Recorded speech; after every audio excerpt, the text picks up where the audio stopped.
আচ্ছা, আপনি নিষিদ্ধ আওয়ামী লীগ সহ বিএনপি বা এরশাদের সময়কাল সবটা মিলিয়ে বলছিলেন তখনকার মিস্টেকগুলো কি ছিল।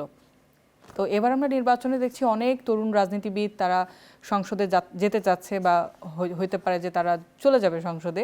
তো আপনারা কিরকম পরিবর্তন করতে পারেন বা কতটুকু আশাবাদী যে আপনারা কি এগুলো যে ফল্টগুলো আছে এগুলো কি উপরে ফেলে দিতে পারবেন, নাকি আবার আপনারা এই ফল্টের সঙ্গে জড়িয়ে যাবেন? কি মনে হয়? আমরা পারবো ইনশাআল্লাহ, আমরা পারবো, এটা তো প্রমাণ দিয়েছি ২৪ অভ্যুত্থানের মধ্যে দিয়ে। এবং আমরা মনে করি যে আমাদেরকে যদি দেশের মানুষ প্রতিনিধিত্ব করার সুযোগ করে দেয় এবং যদি এই সুযোগটা আমরা পাই, আমরা বাংলাদেশের মানুষের যে চাওয়া পাওয়া, যে স্বপ্ন, যে প্রত্যাশা, এই সোনার স্বপ্নে বাংলাদেশ আমরা বিনিময় করতে পারবো ইনশাআল্লাহ। এটা মানুষও বিশ্বাস করে আমরা পারবো। এটার মূল কারণ হলো দেখেন, এই যে হা না ভোটের যে বিষয়টা আসছে, আপনারা জানেন, সবাই জানেন। এখানে প্রথমত আপনার দেওয়া আছে যে ওই যে আপনাকে আমি একটু আগে বললাম যে দলের প্রধান আবার রাষ্ট্রপ্রধান হতে পারবে না, একই লোক দুইবারের বেশি প্রধানমন্ত্রী হতে পারবে না, অর্থাৎ 10 বছরের মেয়াদে বেশি। এখন সেখানে স্বাধীন বিচার ব্যবস্থা রাখতে হবে, দ্বিকক্ষ বিশিষ্ট পার্লামেন্ট করতে হবে। আগে তো আমাদের ছিল পার্লামেন্ট একটাই, এখন আপনার হলে জাতীয় সংসদ যেটা সেটা এখন নিম্নকক্ষ, এবং আমাদের যে উচ্চকক্ষ যেটা সেটা হবে সিনেট। সেখানে আপনার উচ্চকক্ষে 100 জন প্রতিনিধি থাকবে। আগে চাইলে তো নিজের মতো করে একটা সংবিধান ধাম করে পরিবর্তন করতে পারতো, রাষ্ট্রের যে কোনো আইন হঠাৎ করে পরিবর্তন করতে পারতো। এখন যদি উচ্চকক্ষ হয়ে যায় তাহলে উচ্চকক্ষের ভোট আর অনুমতি ছাড়া আপনার চাইলে সংবিধান পরিবর্তন করতে পারবেন না। এবং সেখানে বলা হয়েছে যে আপনাদের ডেপুটি স্পিকার সেটা বিরোধী দল থেকে দিতে হবে এবং আপনার ক্ষমতার ভারসাম্য আনতে হবে। এই যে আপনার হলো আমাদের সিস্টেমগুলো, রাষ্ট্রীয় ব্যবস্থা জবাবদিহি থাকতে হবে। তো এই সিস্টেমগুলো যদি সত্যিকার বাস্তবায়ন হয়ে যায় তাহলে তো ফল করার সুযোগ নেই, রাষ্ট্র এমনিই চলবে নিজের গতিতে। এবং দুর্নীতি ও নিয়ম করার যে জবাবদিহিতা, আইনি শাসন যদি কার্যকর হয়ে যায় তাহলে আপনি দুর্নীতি করুন কীভাবে? এটা তো সুযোগ নেই। সেখানে আইনি শাসন করা, সংবিধানকে আপনার কার্যকরী করা, তারপর আইন বিভাগকে সেখানে স্বাধীনতা দেওয়া, প্রত্যেকটা সেক্টর কিন্তু রাষ্ট্র আমরা আলাদা আলাদা করে বিশ্লেষণ করেছি। এবং এগুলো যদি সঠিকভাবে কার্যকর হয়, আমরা মনে করি আমরা তরুণরা যদি সংসদে না যাই তাহলে এগুলো আসলে কার্যকর হবে না। কারণ বাংলাদেশের ইতিপূর্বে যারা রাষ্ট্র ব্যবস্থা ছিল এবং রাষ্ট্র পরিচালনা করেছিল, এরা যদি আবার এই সংসদে যায় তাহলে তারা তো তাদের এই রেখে আসা অর্থাৎ বাপদাদার যে আইন কারণ সেটাই তারা মানবে, কারণ সেখানে সুবিধা আছে, সেখানে টাকা আছে। কিন্তু এখনকার যে আইন আমরা বলেছি মানুষের জন্য, বাংলাদেশের জন্য, এটা যদি তারা মানতে চায় সব কিছু হারাই ফেলবে, কাজে এটা তারা মানতে চাইবে না। এই জন্যই আপনার আগামীর সুন্দর বাংলাদেশের জন্য যদি আমরা চাই, তরুণদেরকে নিতে হবে এবং তরুণদেরকে দরকার। আপনার কি মনে হয় গণ অধিকার পরিষদ সরকার গঠন করতে পারবে? না, আমরা সরকার গঠন করতে এই মুহূর্তে পারবো না। একটা দল তো হঠাৎ করে এসে সরকার গঠন করতে পারে না। আমরা এখন একটা চ্যালেঞ্জের মধ্য দিয়ে যাচ্ছি, জাস্ট আমরা পড়তেছি, শিখতেছি। বিশেষ করে আমরা এবার আপনারা জানেন যে বিএনপির সাথে আমাদের একটা সমঝোতা আছে, যুগপৎ আন্দোলনের পর থেকে তাদের সাথে আমাদের একটা বোঝাপড়া আছে। সে জায়গাতে আমরা মনে করি যে একটা দলকে যদি রান করতে হয়, ভবিষ্যৎ রাষ্ট্রীয় ক্ষমতা যেতে হয়, তাহলে তাকে ক্ষমতার পাঠ হইতে হবে। এখন বিএনপিকে মানুষ মনে করে যে ক্ষমতা আসবে আগামী দিন, আমরা যেটা পরিসংখ্যান দেখেছি এবং মানুষ যেটা মনে করে।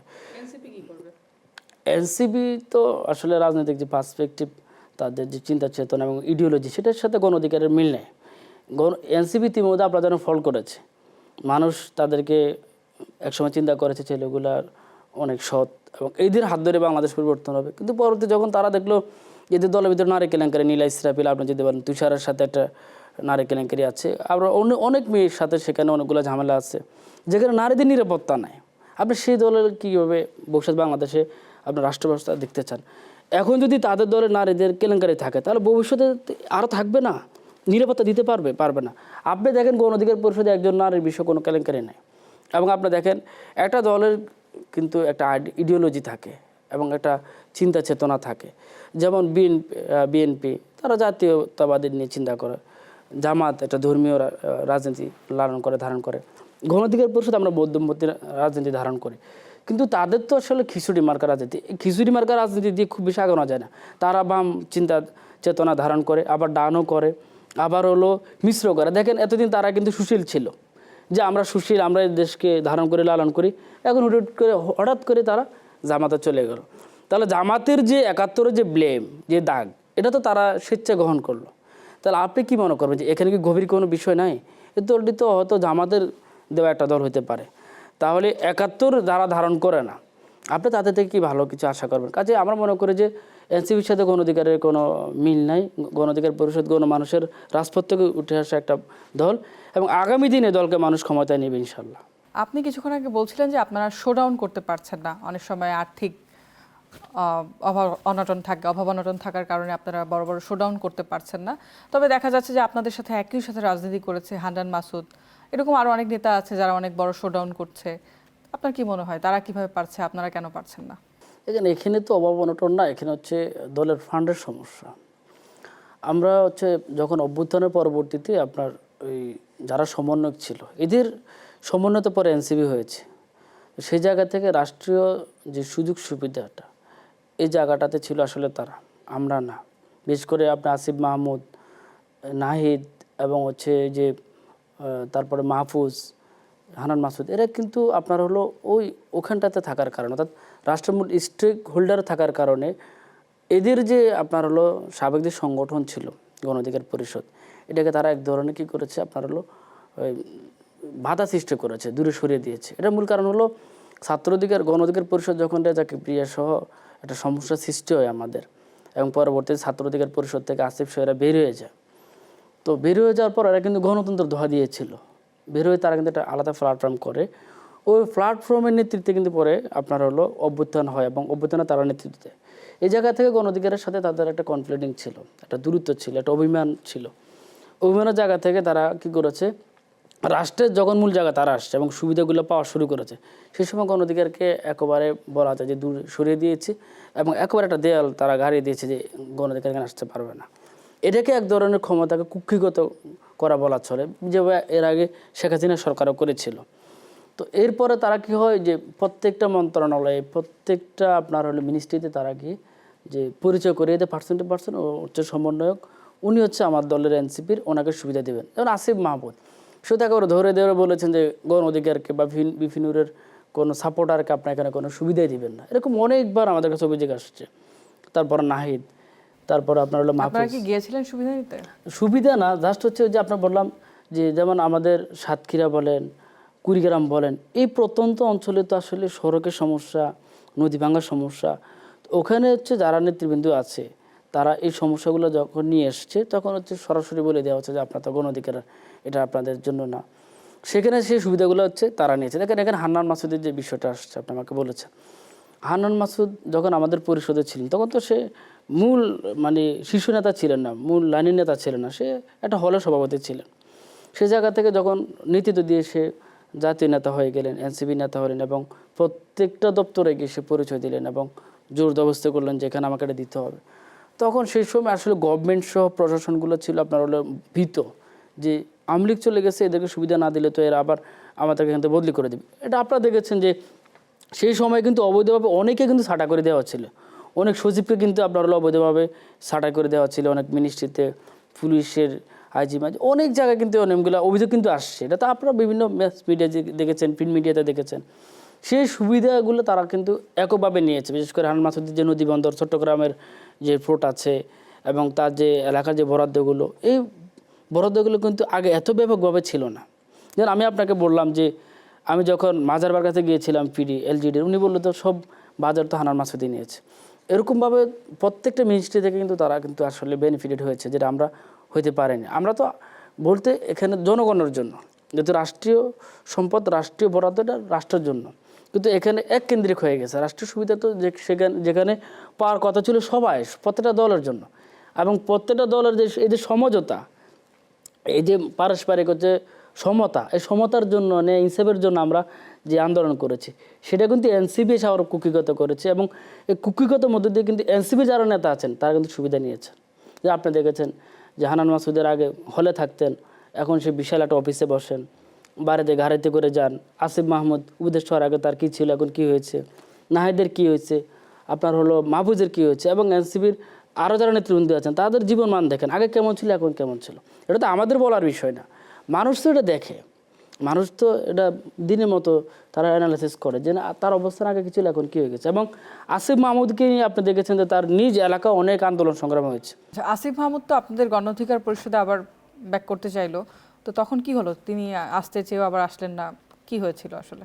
আসিফ মাহমুদ আমাদের এখানে আসতে চেয়েছিলেন এবং আমাদের যে জননেতা, গণমানুষের নেতা বিপিনুর হক গণ অধিকারের সভাপতি, তার সাথে তিনি বসেছেন আসার বিষয়ে। কিন্তু আমাদের গণ অধিকার পরিষদের যারা নেতৃবৃন্দ তারা আসিফ মাহমুদের বিরুদ্ধে যে অভিযোগ দুর্নীতি, চাঁদাবাজির এবং বিশেষ করে নিয়োগ, অবৈধ নিয়োগগুলো, এগুলোর যে দায়ভার সেটা তো গণ অধিকার পরিষদ নিবে না।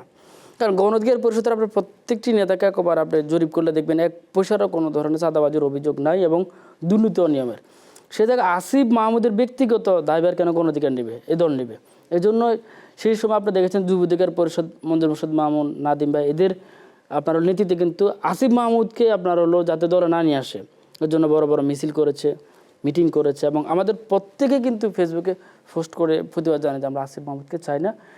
যার জন্য আসলে আসিফ মাহমুদ এখানে আর আসতে পারেনি, তাকে নিয়ে আসার সুযোগ হয়নি। আচ্ছা, আপনি যদি জয়ী হন এবারে নির্বাচনে, কি করবেন আপনার এলাকার মানুষের জন্য? দেখেন, যদি মহান আল্লাহ আমাকে কবুল করেন এবং আমার রামগতি কমলগঞ্জ মানুষ যদি আমাকে জয়ী করেন, তাদের প্রতিনিধিত্ব করার সুযোগ করে দেন, তাহলে আমার প্রথম কাজ থাকবে যে রামগতি কমলগঞ্জ মানুষের যে প্রধান সমস্যাগুলো, এই সমস্যাগুলোর সমাধান করা। আমি তো তাদের ছেলে হিসাবে থাকতে চাই এবং ছেলে হিসাবে তাদের যে সমস্যাগুলো, এগুলো তো আমার চেয়ে কেউ ভালো জানে না। ঘরের ছেলে হিসাবে আমি এটা ভালো জানি। মেঘনা নদী, বিশাল রামগতি কমলনগরের আপনার পাড় ঘিরে মেঘনা নদী বছর পর বছর ভেঙেছে 2001 সাল থেকে। এখানে মানুষ আপনার এখন আর ঈদের আনন্দ পায় না। সবরাত আসলে এখন একসাথে নামাজ পড়তে পারে না, রমজানে এখন আর একসাথে রোজা রাখতে পারে না। বাবা মরে গেলে ছেলে আসতে পারে না, ছেলের বাড়ি এক জায়গায়, বাবার বাড়ি আরেক জায়গায়। মা মরে গেলে মেয়ে আসতে পারে না, ভাই মরে গেলে ভাই আসতে পারে না। নদী ভাঙার পর এমন অবস্থা হয়েছে যে আর্থিক অবস্থা এমন ছিল তাদের যে একসাথে বাড়ি করে থাকবে, এ অবস্থাটা আসলে ছিল না।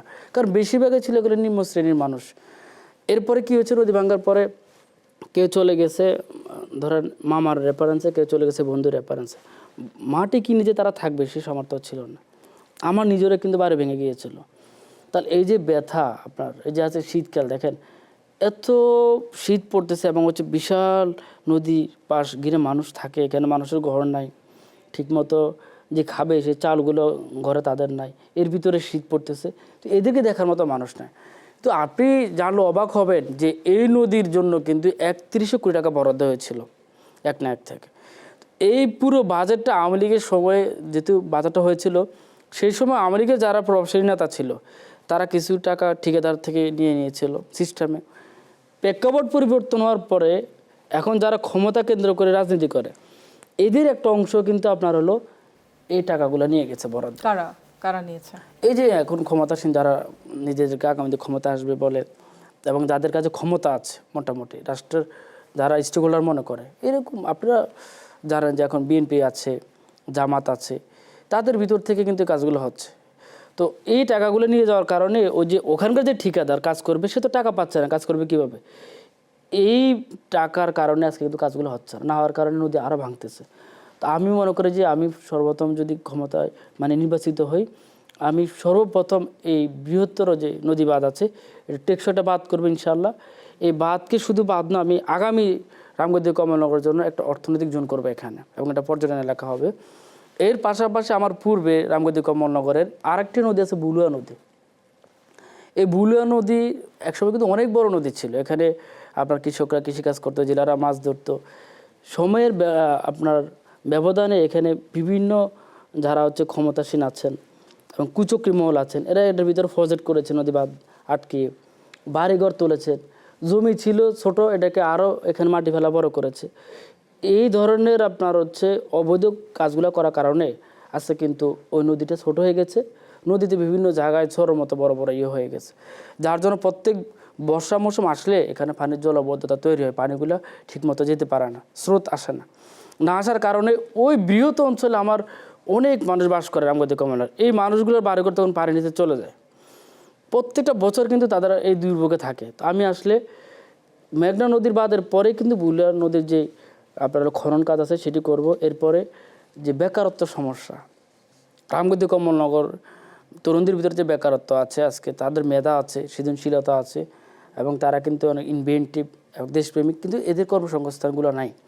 তো আমার চিন্তা আছে আমি যুক্ত হওয়ার পরে আমি রামগতি কমলনগরে যারা বিশিষ্ট ব্যবসায়ী আছেন এবং হলো শিল্প কল কারখানার মালিক আছেন, এদের সমন্বয় এবং বেকার যারা আছেন তরুণ কিন্তু মেধাবী, প্রত্যেক সময় সন্ধ্যা অন্তর আমি একটা মেলা করব এবং এই মেলার মধ্য দিয়ে কর্মসংস্থানের ব্যবস্থা করব। এই ছাড়াও চোর ডাকাতের যে প্রকোপ আছে এটাকে আমরা নির্মূল করে এখানে আইনশৃঙ্খলা প্রতিষ্ঠা করব। পাশাপাশি আমার জেলে ভাই, তারপরে আমার কৃষক ভাই, আমার প্রবাসী ভাই, এই 3টা শ্রেণী, বিশেষ করে জেলেদের জন্য একটা জেলে কার্ড থাকে। এটা কিন্তু আপনি দেখেন বিভিন্ন সময় এটা বেচা বিক্রি হয়। এক নাতা তাকে আপনাকে দিয়ে দিল যে ভাই 3000 টাকা, আপনি আমার 1000 টাকা দিয়ে আপনার আমি এটা দিয়ে দিলাম। এই যে একটা বন্দোবস্ত হয় পার্সোনাল, এটার কারণে কিন্তু প্রকৃত জেলেরা কিন্তু তাদের জেলে কার্ড পায় না, টাকাগুলো পায় না, যার জন্য তাদের দারিদ্রতার কাটে না। কৃষকের জন্য যে কৃষি লোন আছে এটা কিন্তু প্রপারলি ইউটিলাইজ হয় না। কৃষকদেরকে আপনি জিজ্ঞেস করেন, কোনো কৃষক আপনার হলে লোনটা পায় না। এটা রাজনৈতিকভাবে লোনগুলো আপনার হলো দেওয়া নেওয়া হয়। তাহলে কৃষকরা কীভাবে তারা কৃষিকাজ করবে? জমিগুলো পতিত হয় না, জমিগুলো সব অনুর্বর, অবস্থা খারাপ। কৃষকদেরকে যদি সুন্দরভাবে কৃষি লোনগুলোর ব্যবস্থা করে দেওয়া যায়, যে সুবিধা আছে সুবিধা দেওয়া যায়, এবং জেলে কাটসহ জেলেদের যে সুবিধা আছে, প্রবাসী যে লোন, এগুলো যদি সঠিকভাবে আমরা কাজে লাগাইতে পারি, আমি মনে করি আগামী দিনে রামগতি কমলাপুর পুরো বাংলাদেশের ভিতরে একটা রোল মডেল, এবং এটা আমি পারবো ইনশাআল্লাহ। নির্বাচনের আগে দেখা যায় এরকম প্রতিশ্রুতি সবাই দেয়, পরবর্তীতে নির্বাচিত হয়ে গেলে জনগণ আর তাদের দেখা পায় না। তো আপনার কি মনে হয় যে আপনার এই প্রতিশ্রুতিতে জনগণ বিশ্বাস করে আপনাকে ভোট দিবে? বড় দলকে ছেড়ে আপনাকে কেন ভোট দিবে সেটা একটু বলুন। আমার রামগতি কমলাপুর মানুষ আমাকে এখন বিশ্বাস করে না, আমাকে ছোটোবেলা থেকে বিশ্বাস করে। ও বিশ্বাস করার কারণে আমি আজকে কম বয়সে এখানে প্রার্থী হতে পেরেছি। এবং দেখেন, আপনি যদি মিডিয়া দেখেন, প্রত্যেকটা অঞ্চলে দেখেন, আমার বিরুদ্ধে কোনো অভিযোগ নেই এবং কোনো ধরনের রিয়েক্ট এগুলো আমার বিরুদ্ধে নেই। কিন্তু এটা কিন্তু একদিনে এভাবে তৈরি হয় না। এটা নিশ্চয়ই জনগণের পাশে আমি থেকেছি, তাদের যে চিন্তা চেতনা সেটা সম্পূর্ণভাবে বাস্তবায়ন করতে পেরেছি, তারা ভালোবাসে। এবং আমি মনে করি যে দেখেন, আমরা জুলাইয়ের আগে বলেছি যে সরকার আমরা এই ফ্যাসিস্টকে আমরা বাংলাদেশে রাখবো না। আমরা বলেছি, জীবন ঝুঁকি নিয়ে আন্দোলন করেছি, আমরা সেটা বাস্তবায়ন করেছি। এটা তো বড় কাজ ছিল, সামনে তো ছোটো কাজ যে আমার বরাদ্দ, রাষ্ট্রের তো বরাদ্দ আছে, রাষ্ট্রের তো সে আছে, সেটাকে সুন্দরভাবে কাজে লাগাইতে পারলে আমার সমস্যার সমাধান হবে। এটা তো না পারা কিছু না। এবং আমরা যে আইন প্রণয়ন চাই, বাংলাদেশের যে আইন চাই, যে গণভোটের মধ্য দিয়ে মানুষ যে চিন্তা করে, গণভোট মানে কি? মানুষের মতামত নেওয়া। ভোটের আগে মানুষের মতামত নেবে যে আপনি কেমন বাংলাদেশ চান। যে বাংলাদেশটা মানুষ চায় সেই বাংলাদেশটা তো আমরাই রূপরেখা দিয়েছি। সে বাংলাদেশটা যদি বিনির্মাণ হয়ে যায় তাহলে তো আর দুর্নীতি আমি করার সুযোগ থাকবে না আমারও। তো আমরা মনে করি যে, আমি মনে করি এবং মানুষ মনে করে যে রেদনুল্লাহ খান যদি আগামীতে এমপি হয়, সে কোনো ধরনের দুর্নীতি অনিয়ম করবে না, এবং সে যেভাবে বলে রামগতি কমলাপুর, এর চেয়ে ভালো কিছু হতে পারে। আপনার অপোজিশনে যারা আছে, বিএনপি জামায়াতের প্রার্থী, তাদেরকে আপনি কিভাবে দেখছেন বা তাদেরকে আপনি পরাজিত করবেন কিভাবে? আপনার টেকনিকটা কি হবে ভোটের মাঠে? এখানে পরাজিত না, এখানে হচ্ছে আসলে নির্বাচিত হওয়া। যারা দেখেন, সবাই তো জয়ের জন্য লড়াই করে। এখন আসলে জয় তো আল্লাহ সবার ভাগ্যে রাখেন না, একজন জয়ী হবেন। আর আমি মনে করি আমি জয় হইলে আমার যে আসাদুদ্দিন নিজাম ভাই আছে, আমার বড় ভাই, রামগতি কমলাপুর সাবেক 2বার এমপি, এর হাফিজুল্লাহ ভাই আছে, উনিও আমার বড় ভাই, আমি সবার ছোটো তো। তারপরে খালেদ সাবিল্লাহ সাহেব আছে, উনি তো আমার দাদার বয়সী। আমি মনে করি যে ওনারা সবাই যোগ্য, কিন্তু তরুণদের যে চিন্তা চেতনা, সততা, এই জায়গাটা মানুষ তাদের থেকে আমাকে একটু ভিন্ন করে দেখে। ভিন্ন জায়গায় দেখার কারণে যদি তারা আমাকে জয়যুক্ত করে, আমি তাদের সবাইকে নিয়ে আমি একসাথে এগিয়ে যাবো ইনশাআল্লাহ। এবং আমি সবসময় চেষ্টা করি তাদের সাথে একটা সহাবস্থান থাকার জন্য, সুসম্পর্ক রাখার জন্য। আমাদের রামগতি কমলাপুর কিন্তু এই রাজনৈতিক একটা সুন্দর পরিবেশ আছে, আমরা একসাথে বসতে পারি, একসাথে খেতে পারি, এবং ওনারা সবাই কিন্তু আমাকে অনেক পছন্দ করে। এবং সবসময় যখন দেখা হয় কথা, একটা সৌজন্যতা, রাজনৈতিক সৌজন্যতা, আপনার হলো পলিটিক্যাল কার্টেসি কিন্তু আমাদের মাঝে আছে। এবং আগামী দিনে আমি যদি যুক্ত হই, আমি তাদেরকে নিয়ে একসাথে কাজ করবো ইনশাআল্লাহ। নতুন বাংলাদেশ কেমন দেখতে চান বা কেমন বিনির্মাণ করতে চান নির্বাচিত হওয়ার পর? আমরা এমন একটা বাংলাদেশ দেখতে চাই যেখানে কোনো ভারতীয় আধিপত্য থাকবে না। আমরা এমন একটা বাংলাদেশ দেখতে চাই যেখানে পাকিস্তান বাংলাদেশে আইসা তাদের ক্ষমতা কেন্দ্রিক এখানে বাংলাদেশকে আর কুক্ষিগত করতে পারবে না। আমরা এমন বাংলাদেশ চাই যে বাংলাদেশে মিয়ানমার এসে এখানে একটা গুলি ছুটতে পারবে না। আমরা এমন একটা বাংলাদেশ চাই যেখানে কোনো নারী রাতে দিনে তাকে অনিরাপদ মনে করবে না। আমরা এমন একটা বাংলাদেশ চাই যেখানে ক্ষুধা থাকবে না। আমরা এমন একটা বাংলাদেশ চাই যেখানে বেকারত্ব থাকবে না। এমন একটা বাংলাদেশ চাই যেখানে মানুষের হাহাকার থাকবে না। এমন একটা বাংলাদেশ চাই যেখানে ভারত সীমান্ত কাউকে হত্যা করতে পারবে না। এমন একটা বাংলাদেশ চাই যে আগামী দিনে জিও পলিটিক্স এবং বৈশ্বিক রাজনীতিতে বাংলাদেশ সবচেয়ে এগিয়ে যাবে। আমরা সেই বাংলাদেশ চাই। আমাদের সামনে পারমাণবিক বোমা থাকবে, আমেরিকা থাকলে আমাদের থাকবে না কেন? আমেরিকা একটা রাষ্ট্র, আমরা একটা রাষ্ট্র। যদি বিশ্বের যে রাজনীতি আছে এবং যে আপনার জাতিসংঘের যে রুলস আছে বিশ্বের জন্য, স্টেটগুলোর জন্য, সেখানে আমেরিকা পারলে আমি পারবো না, কারণ আমার একটা পারমাণবিক থাকবে। ভারতের আছে আমার থাকবে, পাকিস্তানের আছে আমার থাকবে। তার অর্থনীতি বড়, আমার অর্থনীতি আমি বড় করব। আমার তেল আছে, গ্যাস আছে, আমার নদী আছে, আমার ভূমি আছে, আমার আকাশ আছে, তাহলে আমার সম্পদ থাকবে না কেন? আমরা স্বনির্ভর এবং উন্নত একটা বাংলাদেশ সারা বিশ্বের ভিতরে আমরা বিনির্মাণ করবো ইনশাআল্লাহ। এমন বাংলাদেশ চাই যেখানে সবাই সহাবস্থান থাকবে, রাজনৈতিক মারামারি, কোলাহল, পিড়াপিড়ি, হত্যা মামলা থাকবে না, যেখানে আরেকটা রেভলিউশন থাকবে না, যেখানে তার মা তার মেয়ে ছেলেকে নিয়ে চিন্তা করবে না, এমন বাংলাদেশটা আমরা চাই। ভোটারদের উদ্দেশ্যে যদি একটা কথা বলার থাকে, সেই একটা কথা আপনার কি হবে? সর্বশেষ প্রশ্ন। আমি আমার রামগতি কমলনগর ছেলে, আমি ছেলে হিসেবে থাকতে চাই এবং ছেলে হিসাবে কাজ করে যেতে চাই। দোয়া চাই, দোয়া প্রার্থী। ভোট তো আসলে ঘরের মানুষের কাছে চাওয়া যায় না, এটা তো আসলে খারাপ দেখায় বা লজ্জার বিষয়। আমি ঘরের মানুষের কাছে দোয়া চাই এবং রামগতি কমলনগর ভবিষ্যৎ নেতা আমি, আমার তরুণদের ভিতরে আমি একমাত্র নেতা এবং আগামী দিনে এই রামগতি কমলনগর, বিশেষ করে রামগতি কমলনগর মানুষ আমাকেই তারা দেখতে চায় এবং আমি থাকবো ইনশাআল্লাহ। ধন্যবাদ আপনাকে। আপনাকে ধন্যবাদ, গ্রিন টিভিকে ধন্যবাদ জানাচ্ছি। ভালো থাকবেন।